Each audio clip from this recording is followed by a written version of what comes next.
Yo, what is up guys? Jasper here reporting in from Istanbul. I'm going to be in Istanbul for 4 days, and in that time I want to try and see and learn as much as I possibly can. I want to explore the beautiful history and architecture of this fascinating city. I want to get into the markets and see what they have to offer there, and of course I want to sample as many of the delicious coffees, baklavas, Turkish delights and any other incredible traditional foods that I can get my hands on. So right now I'm on the balcony of a little Airbnb that I picked up for about £30 a night. It is pretty basic, but it has everything I need, and it's located right near the old town, which is just a stone's throw away of many of the main attractions of this area, including the Blue Mosque, which you can actually see from my balcony, which is pretty awesome. So now the sun is shining very brightly and I am itching to get out into the city and start exploring. But first things first, coffee.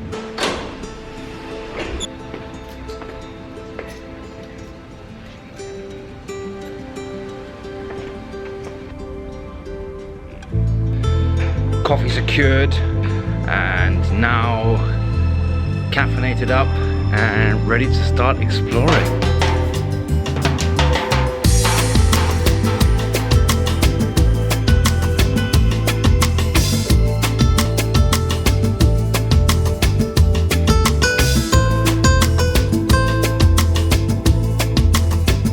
Behind me there is the Hagia Sofia, and as you can see there is a massive line, but last night I came for a little walk and it turns out that you can actually get in there at night, so I got to sit in there and have a pretty awesome experience without having to queue up. So I've ticked that box already, and I may still come back again because it is super impressive, but for now I'm gonna head over there and go and check out the Blue Mosque.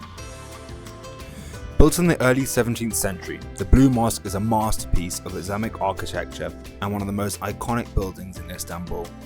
The interior houses a vast prayer hall with a magnificent blue tiled ceiling and soaring dome that can accommodate up to 10,000 worshippers.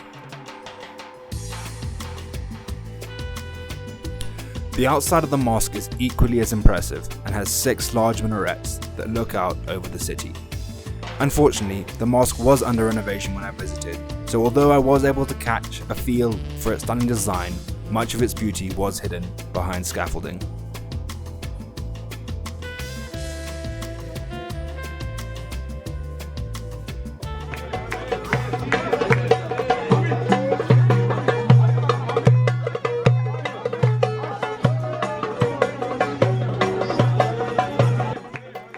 After visiting the mosque, I found myself a delicious doner kebab to enjoy in the company of some incredibly cute cats while the call to prayer played in the background.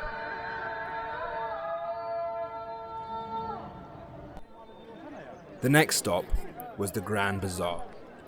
Located in the heart of the city, this bustling market is filled with endless rows of stalls and shops, all offering a wide variety of goods. Walking through the seemingly endless rows of stalls with vendors shouting out their wares, I was struck by the vibrant energy of this place. The air is filled with the sound of haggling, laughter, and even the occasional argument, as merchants and customers alike try to strike the best deal. Founded in 1481, the Grand Bazaar is the oldest and largest indoor market in the world, with over 4,000 individual shops. The colourful stalls are bursting with a wide range of goods from intricate ceramics, shimmering gold and silver, precious gemstones, and even Bitcoin. There are of course plenty of stalls offering various foods, spices and teas, but as I soon discovered, there is another market nearby known especially for its edible offerings.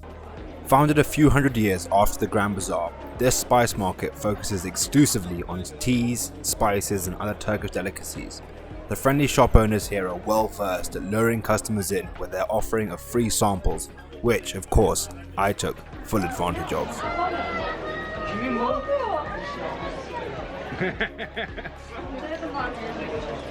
This one, good man. Thank you so much, you are very kind.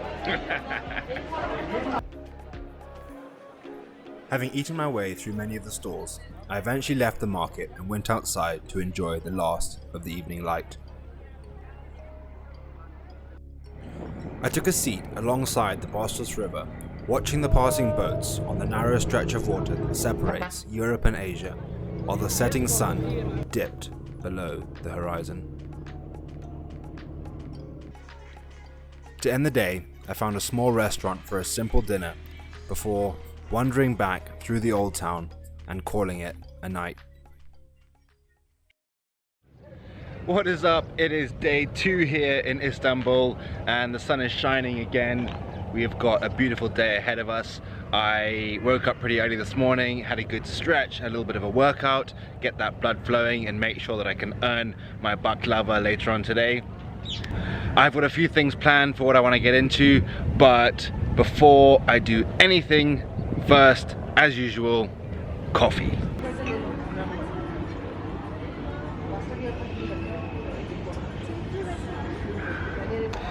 So plans have changed. I was planning to go out and go and see some museums, but turns out that there's actually a marathon on in Istanbul today.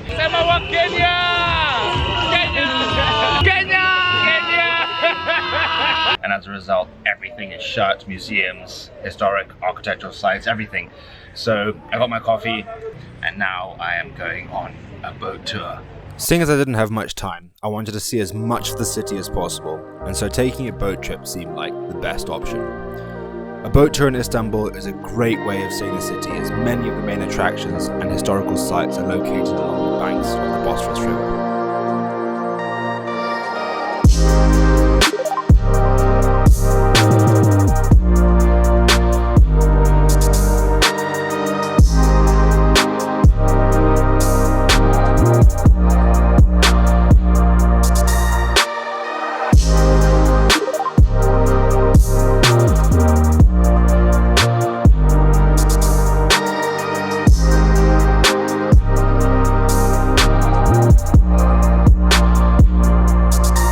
I will however mention that I did notice there were many other operators offering their services for tours using smaller boats. Were I to do it again, I would certainly look to hire a smaller boat with a private guide that would allow for a more intimate experience and a better explanations of the attractions and their historical significance. Nonetheless, for only £15 I thought it was a great experience that allowed me to see and learn a lot more about this amazing city, and I'd highly recommend it to anyone who happens to visit Istanbul.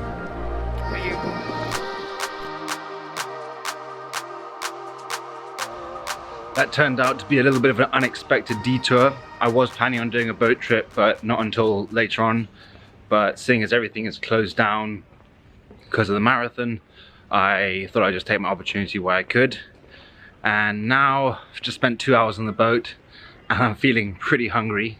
So now I'm on the hunt for the best possible kebab I can get my hands on.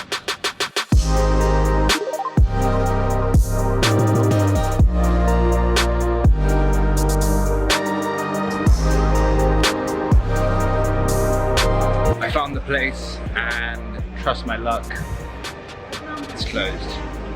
So the great kebab hunt goes on.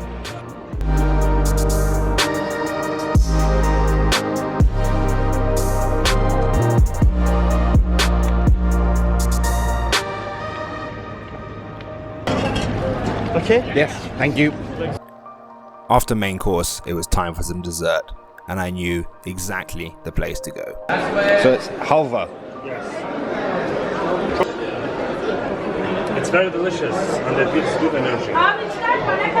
With so much calories. After another round of sampling the delicious treats in the market, I was heading back home when I passed by a honey shop where I discovered a whole world devoted to the delicious golden liquid with dozens of different varieties of honey on offer. So this is lavender honey. Yes.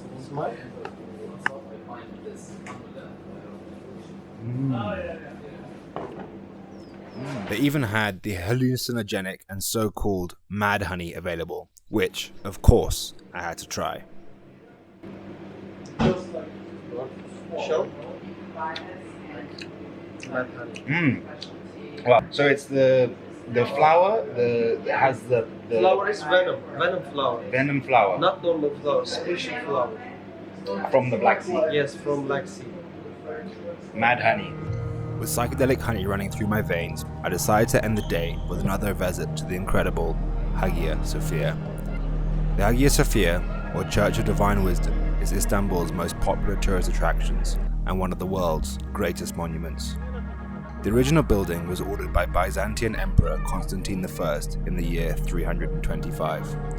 Over the following 150 years, the church was damaged by fires and rebuilt 3 times, until Justinian I envisioned the splendid remodeling of what resulted in the current Hagia Sophia, that was built in a remarkably short time of about 6 years, thanks to the 10,000 builders that were assigned to its construction. I'm just here in the Hagia Sophia, just taking a moment to sit down and actually take in the vibe. It definitely has got a very special feeling about it. Pretty incredible building. The Hagia Sophia is a must visit for anyone visiting Istanbul. I was blown away by the energy of this place and spent well over an hour just sitting and meditating inside, before eventually, slowly, making my way back to the Airbnb for the night.